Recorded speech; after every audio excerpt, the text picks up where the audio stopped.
श्री शिवाय नमस्तुभ्यम। दोस्तों मैं एक शिव चर्चा कथा सुनाने जा रही हूँ। हर हर महादेव, घर घर महादेव। कथा आधा अधूरा नहीं सुनते हैं। कथा आधा अधूरा सुनने से पाप लगता है। दोस्तों, उत्तरा के गर्भ में जब अभिमन्यु पल रहा था तो अर्जुन ने कथा सुनाया था चक्रव्यूह का। तो आधा कथा सुनकर उत्तरा ने सो गई थी। तब अभिमन्यु गर्भ में ही सो गया था, पूरा कथा नहीं सुना था। यही परिणाम हुआ कि अर्जुन का कथा उत्तरा पूरा नहीं सुनी थी। अभिमन्यु के साथ ऐसा घटना घट गया। पूरा सुनी रहती तो अभिमन्यु अपने माँ के गोद में ही पूरा चक्रव्यूह का कथा सुन लिया रहता तो ऐसा घटना नहीं होता। एक बार महर्षि गौतम के तपोवन में रहने वाले ब्राह्मणों की पत्नियां किसी बात पर उनकी पत्नी अहल्या से नाराज हो गई। उन्होंने अपने पतियों को ऋषि गौतम का उपकार करने के लिए प्रेरित किया। उन ब्राह्मणों ने इसके निमित्त भगवान श्री गणेश जी की आराधना की। उनकी आराधना से प्रसन्न हो गणेश जी ने प्रकट होकर उनसे वर मांगने को कहा। उन ब्राह्मणों ने कहा, प्रभु, यदि आप हम पर प्रसन्न हैं तो किसी प्रकार ऋषि गौतम को इस आश्रम से बाहर निकाल दे। दोस्तों, उनकी यह बात सुनकर गणेश जी ने उन्हें ऐसा वर न मांगने के लिए समझाया, किंतु वे अपने आग्रह पर अटल रहे। अनंत गणेश जी को विवश होकर उनकी बात माननी पड़ी। अपने भक्तों का मन रखने के लिए वे एक दुर्बल गाय का रूप धारण करके ऋषि गौतम के खेत में जाकर रहने लगे।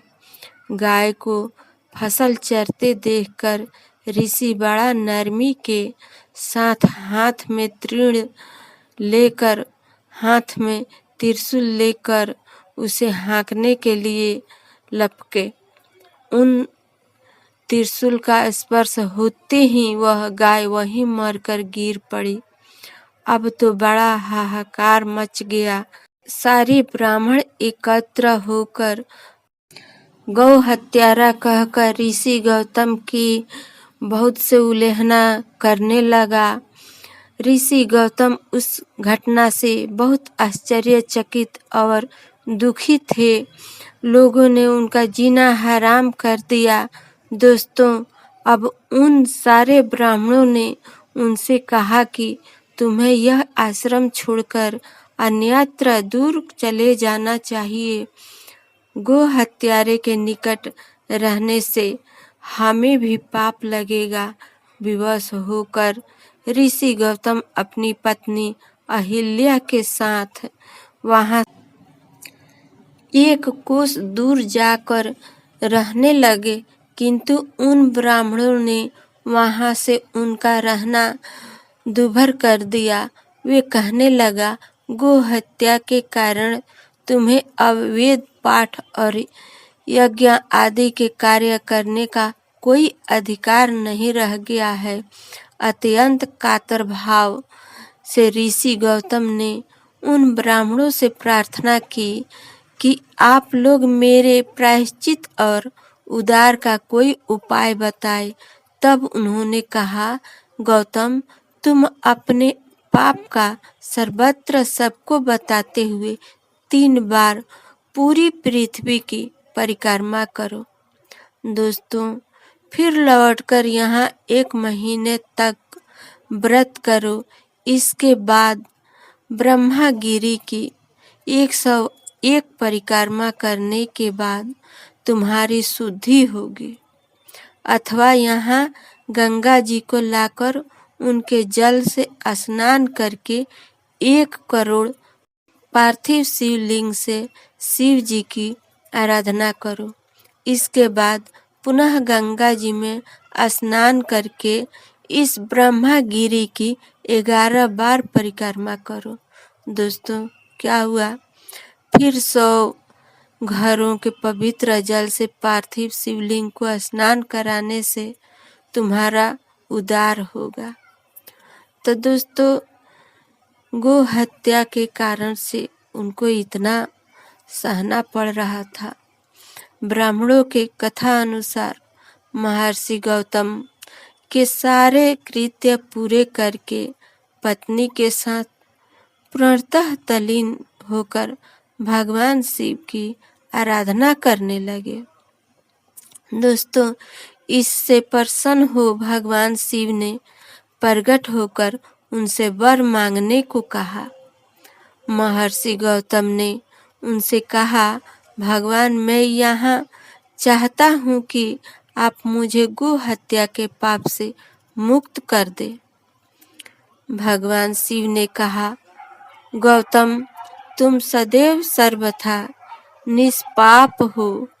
गो हत्या तुम्हें छल पूर्वक लगाई गई थी। दोस्तों किसी को छल पूर्वक से कोई अपराध नहीं लगाना चाहिए, कोई हत्या नहीं लगाना चाहिए, कोई अछरंग किसी को नहीं लगाना चाहिए। शिव भगवान सब देख रहे हैं। छल पूर्वक ऐसा करवाने वाले तुम्हारे आश्रम के ब्राह्मणों को मैं दंड देना चाहता हूँ। शंकर भगवान ने ऐसा बात बोला गौतम ऋषि से।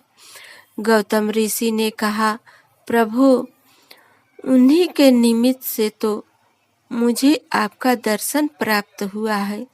देखिए गौतम ऋषि का कितना अच्छा दिल था, कितना विचार ऊंचा था कि मतलब लोग इतना हमको नहीं लगाए रहते गौ हत्या का अत्याचार, तो हम आपसे नहीं मिल पाते, आपका दर्शन नहीं हो पाता। तो दोस्तों अब उन्हें मेरा परम हित समझकर उन पर आप क्रोध न करें। वो भक्त भगवान को समझा रहे हैं कि आप उन पर क्रोध न करें, उन्हीं की वजह से आपका दर्शन हुआ है मेरा। श्री शिवाय नमस्तुभ्यम। दोस्तों शिव चर्चा का कथा संपूर्ण हुआ।